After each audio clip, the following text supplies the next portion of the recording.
ዜና መጽሔት። ትንሿ መለኮትና የምስራቅ ኃያላን የዋዛቻ ምስጢር። አሜሪካ ማናት? አሜሪካ ማናት ብለህ ብትጠይቅ እርሷማ በቀኝ እጇ ዶላርን በግራ እጇ ደግሞ ሚሳይልን ያዘች በዓለም ዙሪያ ዲሞክራሲ የሚል መጋረጃ ዘርግታ ከመጋረጃው ጀርባ ግን የሀገራትን ዕጣ ፈንታ እንደ ጠንቋይ የምትለዋውጥ ዘመናዊቷ ባቢሎን ናት። እርሷ ይሁን ስትል መንግስት ይቆማሉ፣ ይፍረስ ስትል ደግሞ መንግስታት ወይም ቤተ መንግስታት ወደ ፍርስራሽነት ይለወጣሉ።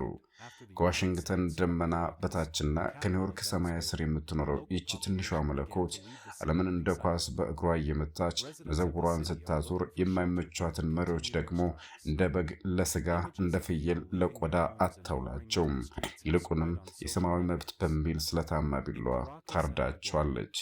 ይቺው ኃያል ትላንት በሊቢያ ሰማይ ላይ እንደ ንስር አሞራ እያንዣበበች በኢራቅ በረሃዎች ላይ የደም እሳት ያዘነበች ሳዳም ሁሴንን በመሳሪያ ፍለጋ ሰበብ አድፍጣ በገና በዓል ጠዋት በገመድ የሰቀለች ፓናማ ላይ ማኑኤል ኖሪጋን አልተመቸኝም ብላ ከቤተ መንግስቱ አፍና የወሰደች ናት። ዛሬም ያንኑ ጣፋጭ ምርት ሳትቀይር የቬንዙዌላውን ኒኮላስ ማዱሮንና ባለቤታቸውን ሲሊያን የእንግዳ ግብዣ ያለባችሁ ሳትል በካቴና አስራ ከካራካስ ቤተ መንግስት ነቅላ በፍርድ ቤት አዳራሾች ውስጥ ለጥልቁ ጥያቄ አቁማቸዋለች። ማዱሮ አብዮት ሲል እርሷ መያዣ ትዕዛዝ አውጥታ የካራካስን የነዳጅ ሽታ ዋሽንግተን ወህኒ ቤት ሽታ ቀይረዋለች። የሚገርመው ግን ይህ አይደለም። የሚገርመው እነዛ የምስራቅ አናብስት የምንላቸው ሩሲያ፣ ቻይናና ሰሜን ኮሪያ የአሜሪካን ድርጊት የሚመለከቱበት መነጽር ነው። እነዚህ ኃያላን በቴሌቪዥን መስኮት ብቅ ብለው ዋ አሜሪካ ተሳስተሻል፣ እጅሽን አንሺ፣ ዓለም አቀፍ ሕግ ተጥሷል በሚሉ የቃላት ነጎድጓዶች ሰማዩን ቢያንቀጠቅጡትም በተግባር ግን ለማለዳ ፀሐይ ድምፃቸው ፈክቶና ደምቆ ቢታይና ቢሰማም ቆይቶ ግን በዝምታ ማለፋቸው አልቀረም። የሩሲያው ዛር በክሬምሊን ግንብ ሆኖ ዋ ቢልም ቻይና በቤጂንግ አዳራሽ ሆና ተሳስተሻል ብላ ብትዝትም ሰሜን ኮሪያም ሚሳይሎቿን ደግና ባለጌዋ አሜሪካ እያለች ብታቀነቅንም አሜሪካን ግን የቬንዙዌላን መሪ አፍና እንዳትወስድ አላገዳትም።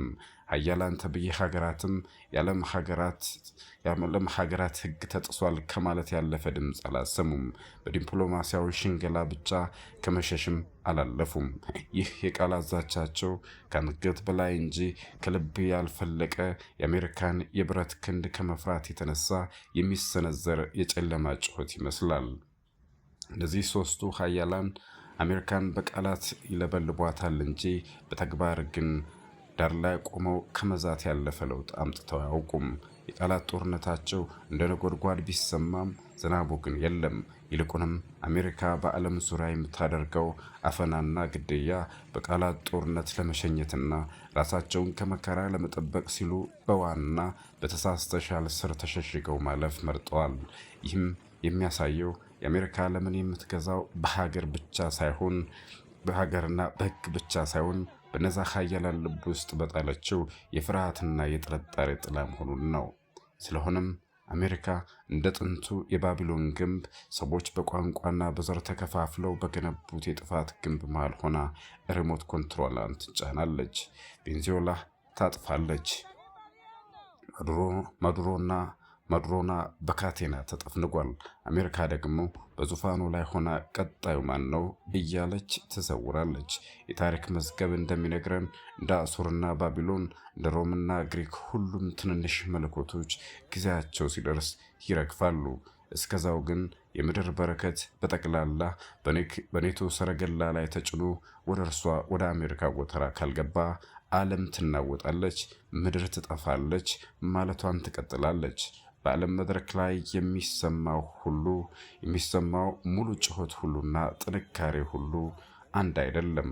አንዳንዴ ትልቁ ጩኸት የትልቁ ፍርሃት መሸፈኛ ሊሆን ይችላልና። ሰላም ሁኑ።